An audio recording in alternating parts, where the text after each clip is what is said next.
fourth pride is on the move. Raptors hover over a withered carcass. But there is scent of fresher meat in the wind.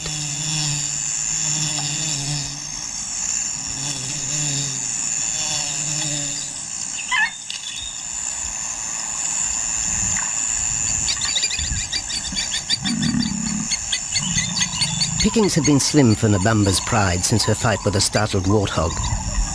The lioness is limping from the encounter. And even the pride's big male, Jabu, wonders when his next meal will come.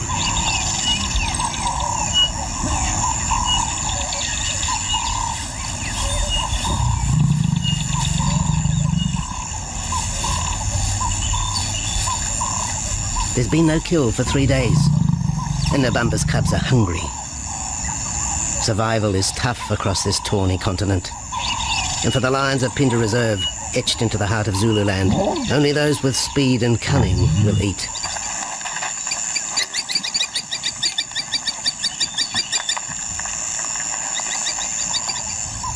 For this pride anyway, it's been a long time between meals.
Jabu had waited too long for his lioness to feed him. Overnight, his stealth carried him into the path of a careless zebra. The rest of the herd is still skittish. One animal had already lost his tail to a hungry pride, but for the dazed stallion, it was all over in seconds.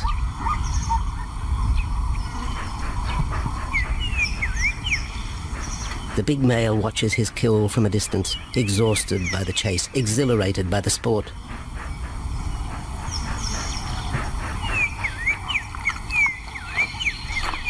Jabu will feast later. Tired from the hunt, he needs to rest.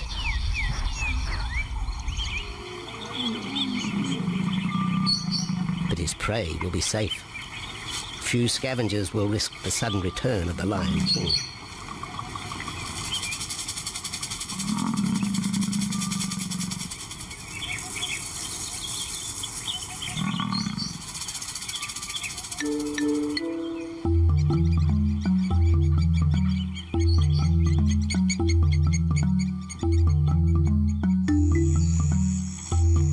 Zulu trackers follow the spoor of Nabamba's pride across Nziki Marsh. This vast tract of savanna is favoured by the lions in the dry air of winter, but it's a region also shared by Pinda's giraffe and white rhino population.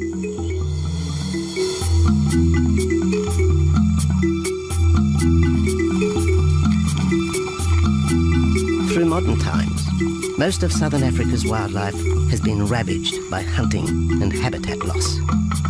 Farmland, overgrazed and buffeted by domestic stock, has ripped the heart out of the original bush. The open, broad-leaved woodland, acacia bushveld, and wetland habitat had all but disappeared, taking with it the wildlife.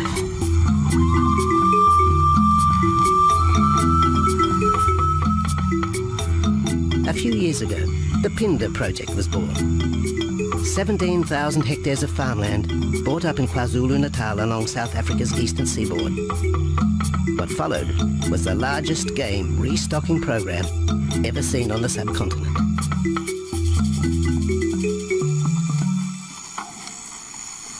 The land was overgrazed to a certain extent and it wasn't in very good shape. They put all these farms together, put a perimeter fence around it, and then brought in a lot of game. We brought in elephant, we brought in rhino. We started off with those sort of animals and then started with cheetah, bringing in cheetah onto the reserve, mainly to get them used to the area before the lions came on, because the lion is a more superior predator as such and would dominate the cheetahs. We wanted to get them settled first before the lions came in.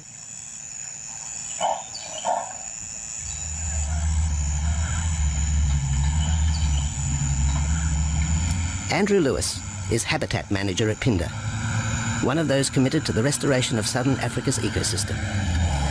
Phinda is the Zulu word for return, and the aim of his company, Conservation Corporation Africa, is to return the land to its traditional wildlife and at the same time restore the habitat to its original state.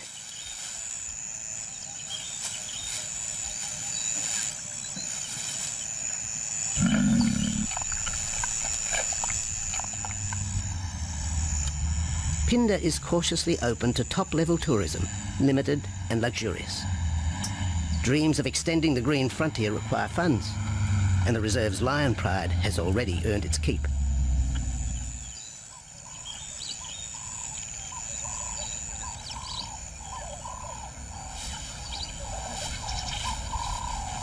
The lions on this property are actually generating revenue for the property through ecotourism, and that they are a benefit to the wildlife because of the draw card. There's a few animals, lions, elephants, for example, and rhinos, and possibly giraffes, but those are your main ones that people come to see. And we've been very fortunate to be able to have lions on the property, and I think those lions that we have given us amazing value for our guests, and by getting a guest in here, we're getting revenue into the area, and that's benefiting wildlife as a whole.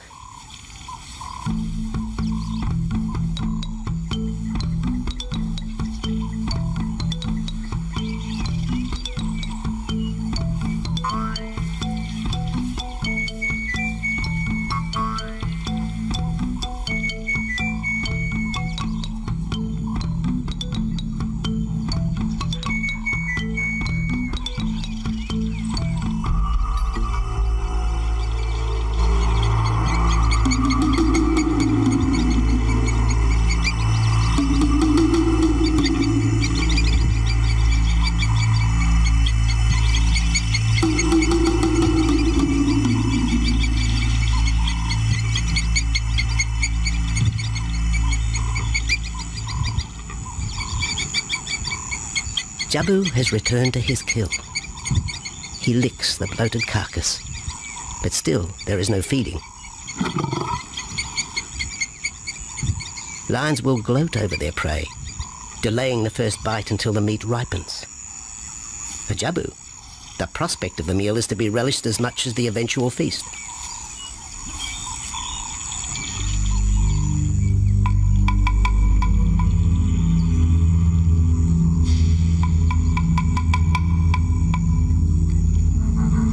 Meanwhile, Nabambo's pride is on the prowl. The older cubs are 10 months now, weaned, but still dependent upon Nabambo for food.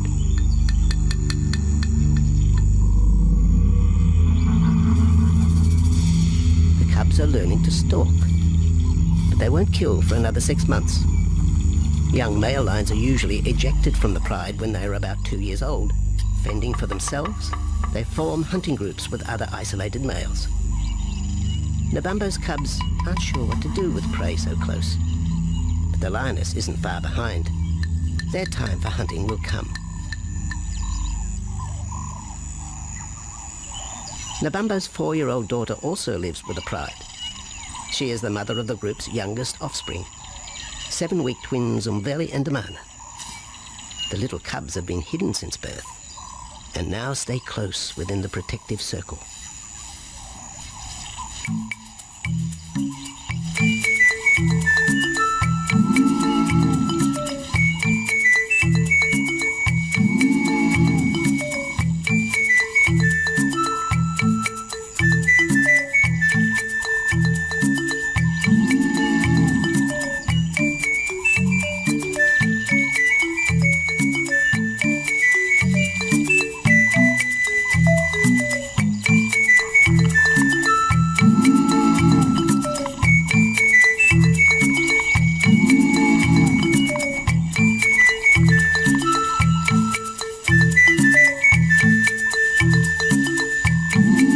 Jabu has little time for his small cub.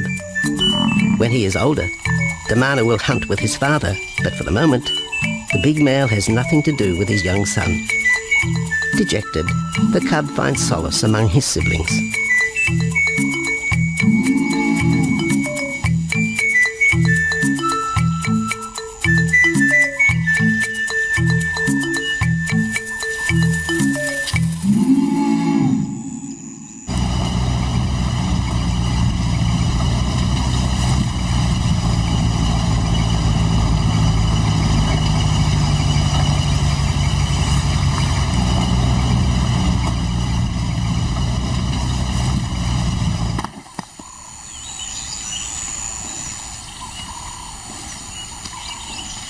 A young giraffe lies helpless in the grass.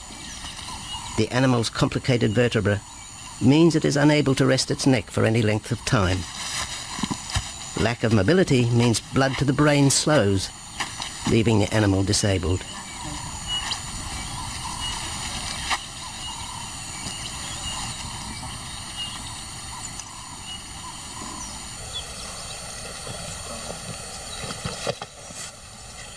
Efforts to lift the head fail, and rather than leave the giraffe vulnerable to predators, the young bull is shot by rangers.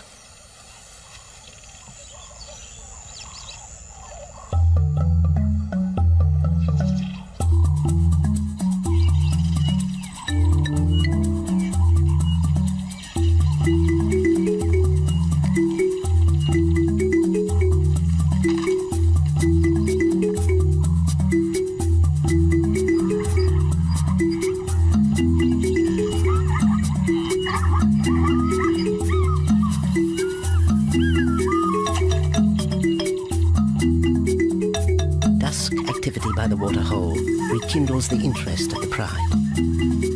Nabambo is typical of most big cats. They conserve energy 20 hours a day, waking only to groom and hunt.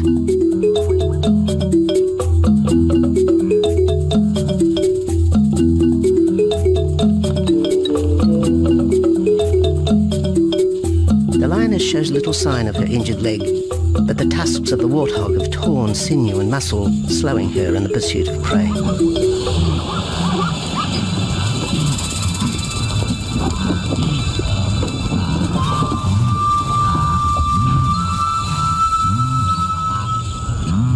Once again, Nabambo and her pride will go hungry.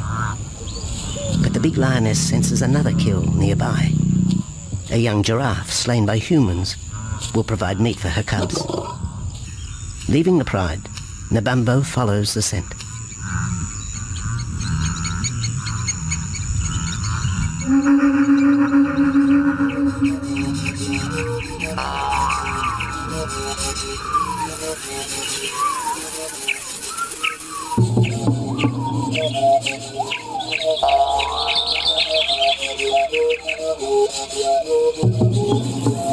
Left alone, the older cubs know the drill.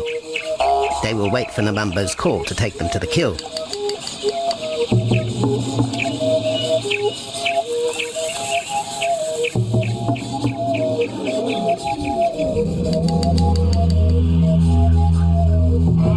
The day moves into shadow.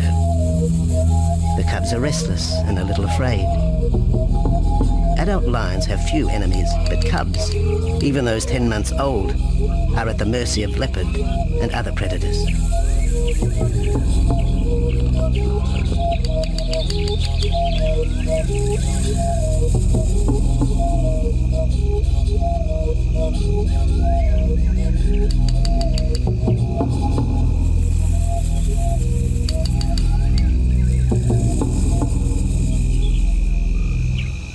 Nabambo has reached the kill, but her daughter is there first. Even though females hunt together, rivalry for the prey is fierce.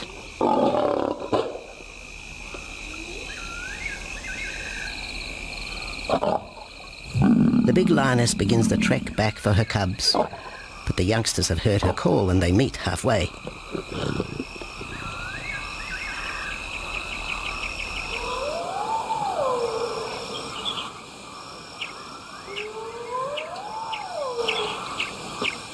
Nabambo settles herself in the long grass. The cubs are unfamiliar with her behaviour.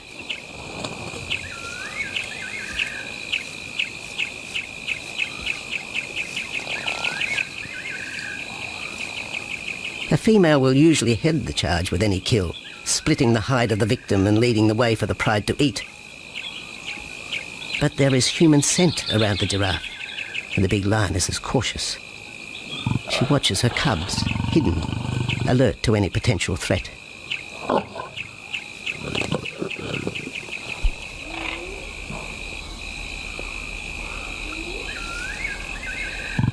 The cubs are curious, confused by this new smell.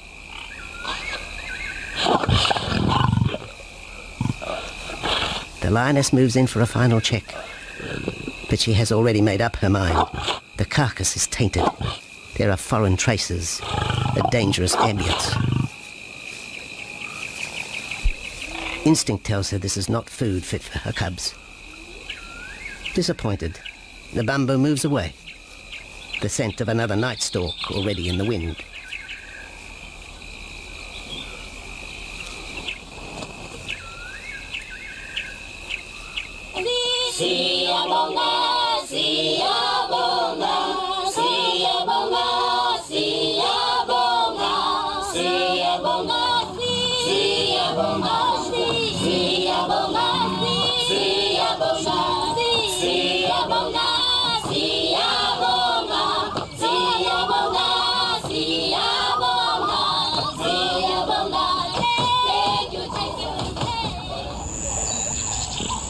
After 2 days, Jabu has returned to his kill with another younger male.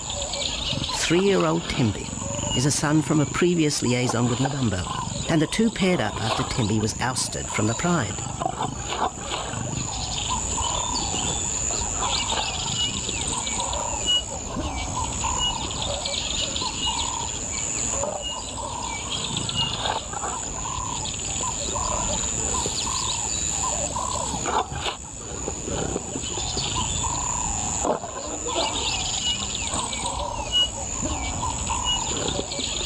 Pride males are lazy and will gladly let the females track down prey. But the theory that males won't hunt is a fallacy. Any hungry male will hunt for himself when no free lunch is provided by the lioness, hyenas or other predators.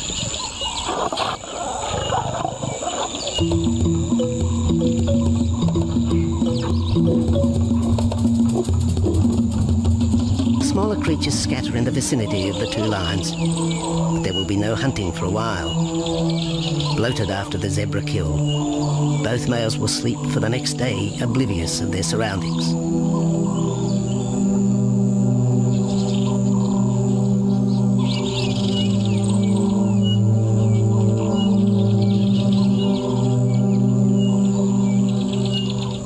Lions hunting in pairs or groups have a success rate of around 30% in daylight, but studies show single hunters are more successful at night. Lions are sociable cats, the only group to take part in communal hunts.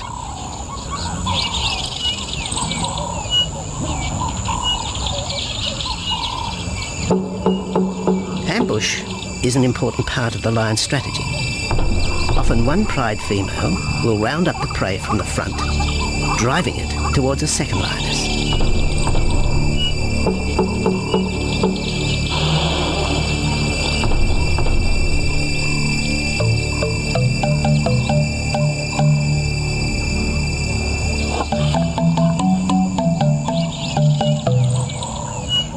As in most cases, the pride male will only get involved if he has to.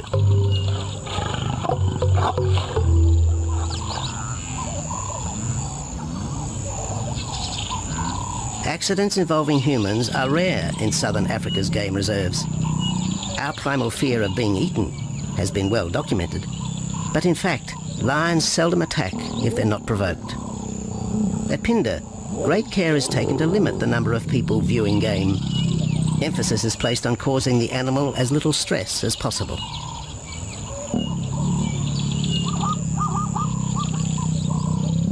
Man isn't a part of their natural food source. They don't normally go out and hunt people. I think your lions are opportunists though, and I certainly think that If your lion is very hungry, under stress, I don't think they'll necessarily go out to hunt you down, but if you interfere with them, they'll certainly kill you. And there's a good chance they might eat you at the same time.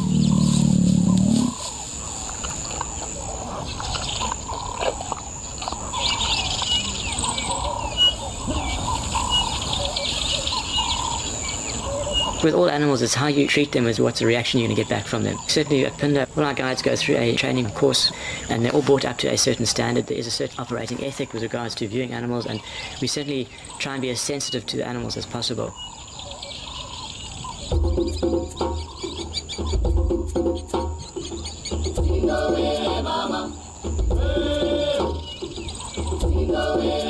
Cradled within the arms of the Ubomba Mountains and the Indian Ocean, Pinda covers one of the most diverse regions of Africa. Here are found 7 different ecosystems, from palm savanna and bushveld to rare sand forest and dense thorn bush, all restored from the pastoral belt which had swept down the east coast.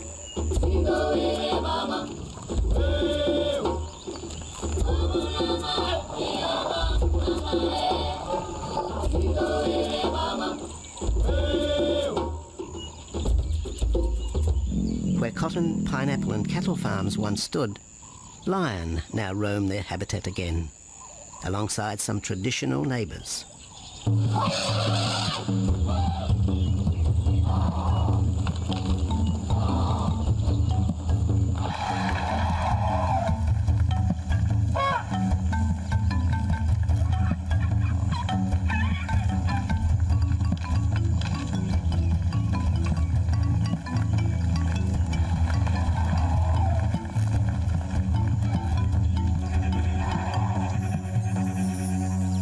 Pinda sees its responsibility to the region extending beyond restoration of habitat and wildlife.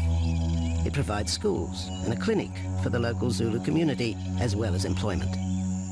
In the eyes of Andrew Lewis, essential ingredients for a successful operation. It's very important to involve the communities around your reserve because they have to benefit as well. There's no point in just taking land, get some investors to invest in it, but if you don't allow the people who are on the periphery of that reserve to benefit from it, you're going to have an immense problem with poaching, and they're going to cut your fences down, and you're just going to have an uphill battle.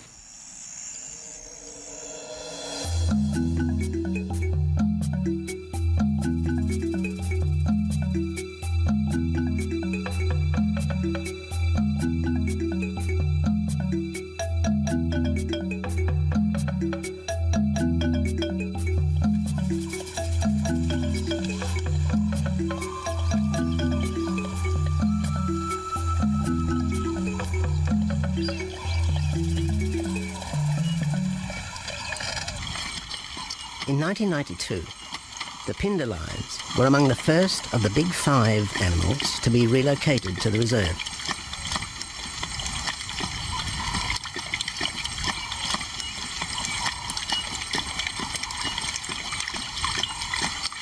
The original pride came from the northern province of South Africa, a vast scrubby region flanked by the ragged Drakensberg Mountains near the Mozambique border.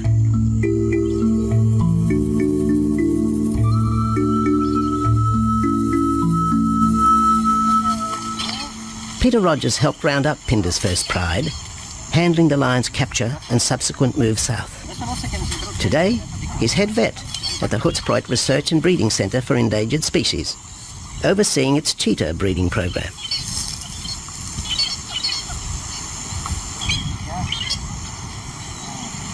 But it's the discovery of what's believed to be a long extinct strain of lion that has put Peter's centre on the map. We were involved in the rescue of these circus animals that came down through Africa and were abandoned in Maputo. We were just founded by an animal welfare group called Animal Defenders based in London, and they said, could we just keep these animals temporary? First they mentioned tigers, and then they came back and said, well, there's 6 lions as well. So we said, yeah, we could hold them temporarily just until they found permanent homes for them, but basically get them out of that predicament that they were and the shocking conditions that they were in Maputo and Mozambique.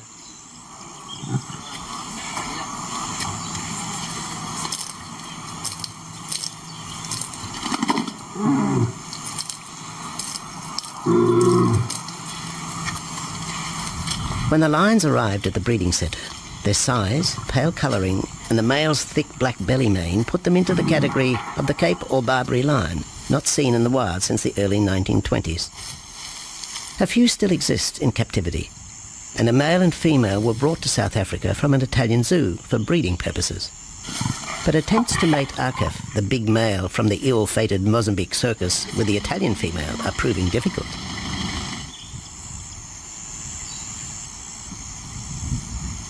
Akef is overprotective, even preventing the lioness from eating when the meat truck arrives.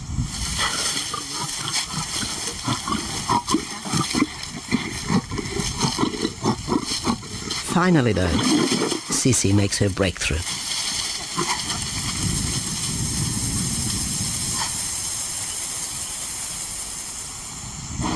We'll see you up in the front there, Mark. You're going to go to that sort of middle central area. Where are you going to go? In the next enclosure, Arturo, the Italian Barbary male, is about to be sedated. His attention to his sister Sisi through the fence is hampering mating efforts, and Peter Rogers is keen to move the big male. He shoots the dart into Arturo's rump. Arturo has been sterilized, but while his breeding days are finished, he'll live out his days at the center. 1.5 minutes now, so His female companion, another Barbary from the Mozambique circus, is drawn away by the meat truck.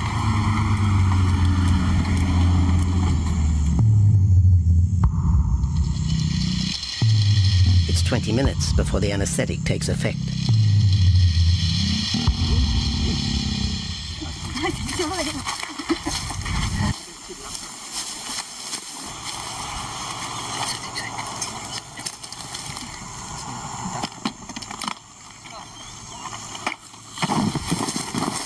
it's nice to be the supervisor. Slowly.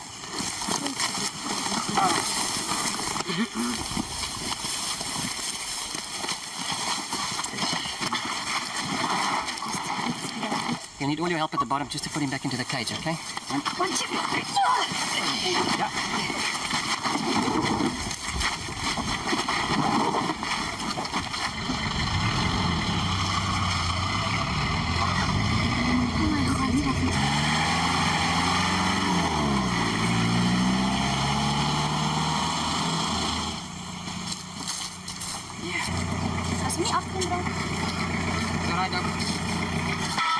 The anesthetic gives Peter Rogers and his team a chance to check over the 12-year-old lion. He'll spend a few weeks in this cage before being returned to his enclosure for observation. I still want to inject him and everything, Mark.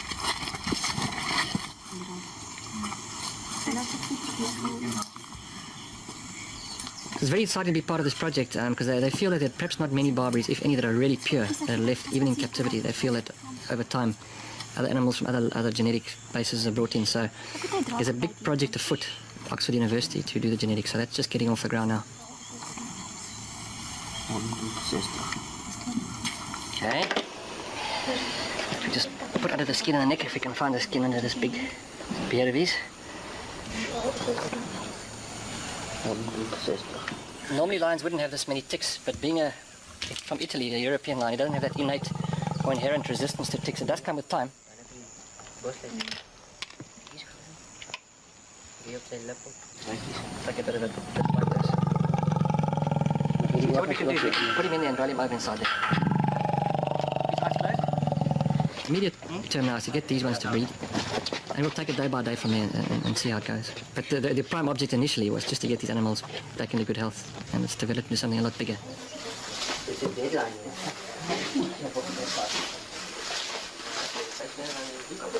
Yeah.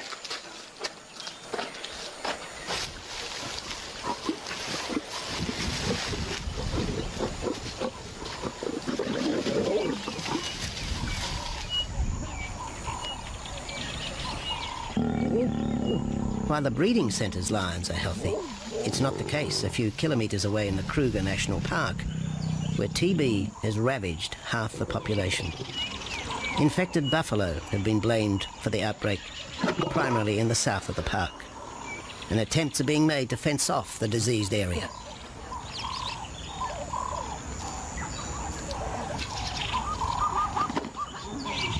And the lions are preying on infected buffalo. Because it's an exotic disease, not an indigenous disease, the lions are totally naive and they've got no resistance to it. So it's a big problem. It's a very difficult decision to make as to what to do. It's a very topical and heated subject at the moment.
Back in Phinda, the night stalk has begun. Nabambo keeps her cubs close. They're hungry, but tonight only impala can be tracked down, a morsel for the lioness. Food is scarce at this time of year, so the pride's territory covers a large area. Lions can only afford to be territorial where there is a reliable supply of game.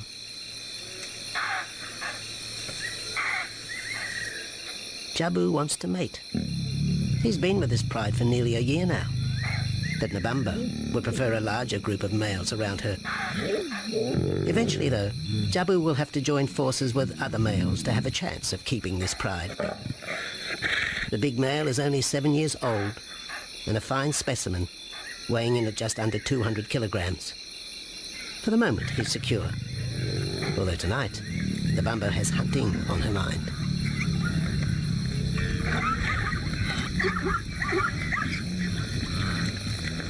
The cubs follow in the lioness's wake.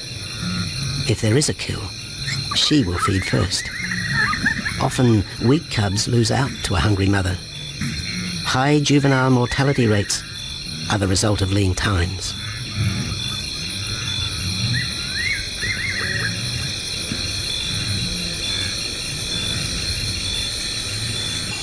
Jabu has had enough. He's been walking for hours. Sleep is more important. And the zebra he ate 2 days ago will suffice for another night.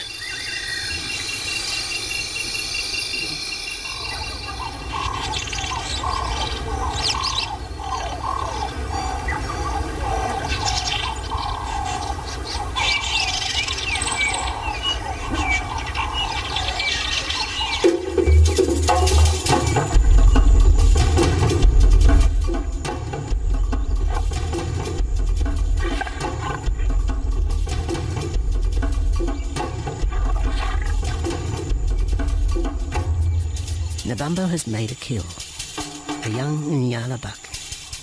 It's been 3 days since the pride is eaten, and this will provide meat for them all. But the lioness will eat first.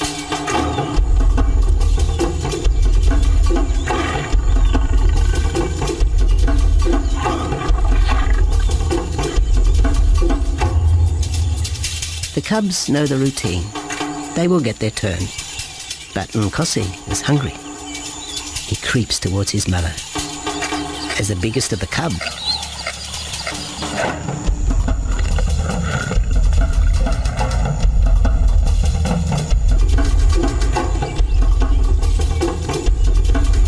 Nkosi watches. A lioness can eat more than 20 kilograms in a single sitting. This could be a long wait for the little cub. Nkosi approaches the kill cautiously. Sometimes the lioness will turn on her cubs, but today Nebambo is pleased with her efforts.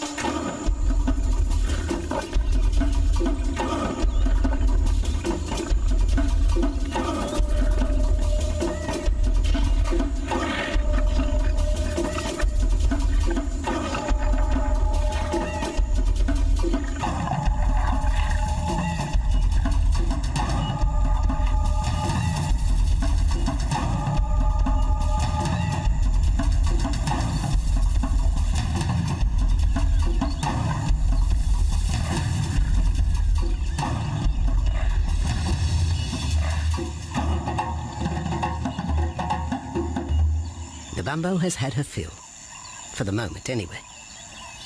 Lions never eat the stomach of a kill. She will bury it before dragging off the carcass. This way, hyenas and other predators are thrown off the scent. The evidence has been buried. The carcass is no more.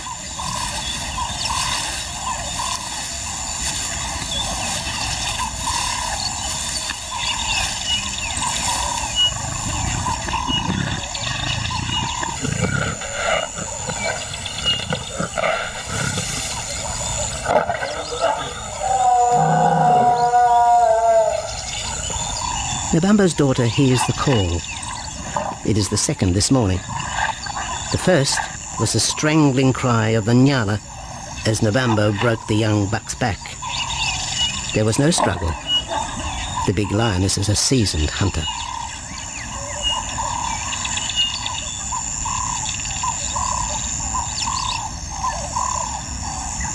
The rest of the pride will feast on the carcass after Nebambo retires. But first, they will drag it into the bushes, away from prying eyes, away from raptors already circling the kill scene.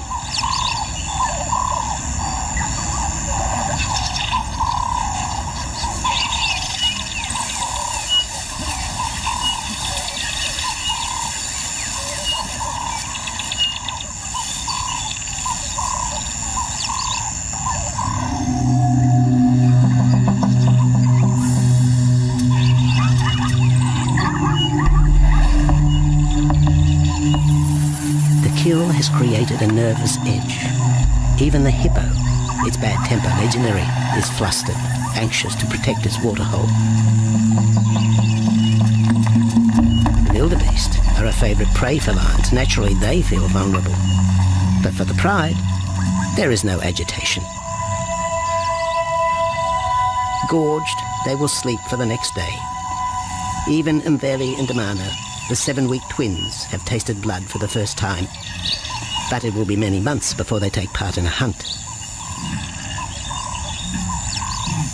For the moment, they just want to play with Nkosi.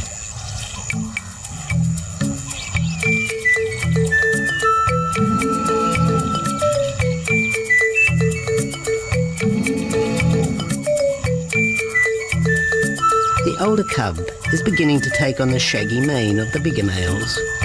Within 18 months, he will be hunting with them, competing for his own pride. In the meantime, though, he has to contend with his young siblings.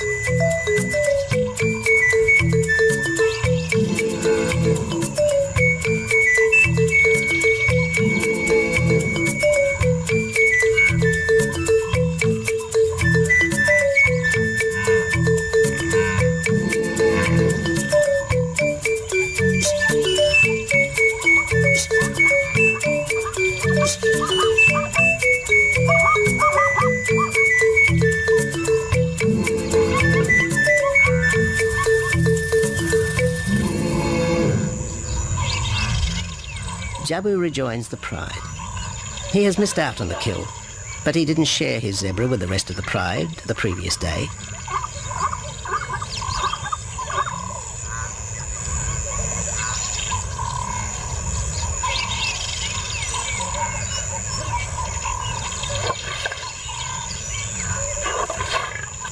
A half-hearted attempt at mating, but the big lion's attention is drawn to a curious onlooker. With the pride so close, the giraffe won't be sitting for long. Drinking and sitting is when they are at their most vulnerable.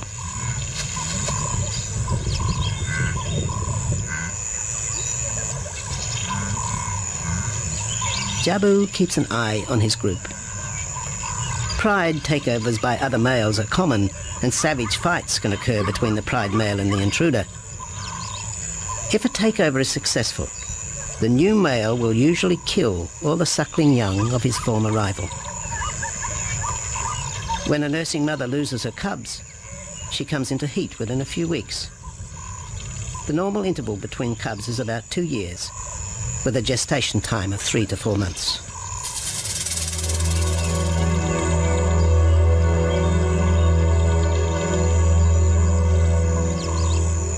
Jabu marks his territory, but it may soon be all in vain. A fresh infusion of lion genes is necessary to avoid the effects of long-term inbreeding. It's likely Jabu and his son Tembi will be swapped for males from another game reserve.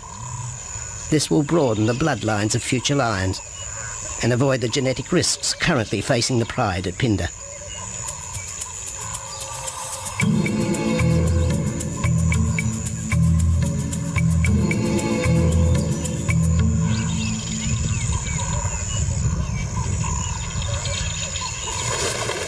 Vultures have found the dead buck, but there is little left of the carcass. November and her pride have eaten. The big lioness tries to dislodge Inyala fur from her teeth. Tomorrow, the next day, there will be another kill. November's cubs will grow up strong.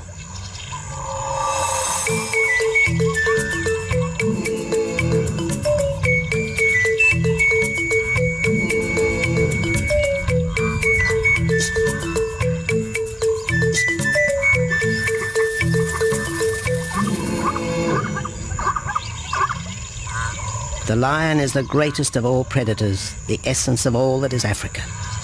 And yet, there are fewer than 50,000 left in the wild. The future for the species lies in managed reserves such as Phinda. Here in Zululand, the lion roams free for the first time since the beginning of this century. At Phinda, the philosophy has always been simple. Africa's wildlife land, undervalued and underutilized, is the continent's most precious natural resource. Focusing on the animals, their habitat and local communities is just the beginning of an African renaissance. Phinda is, after all, the Zulu word for return. Maybe, too, it's a chance for man to redeem himself just a little.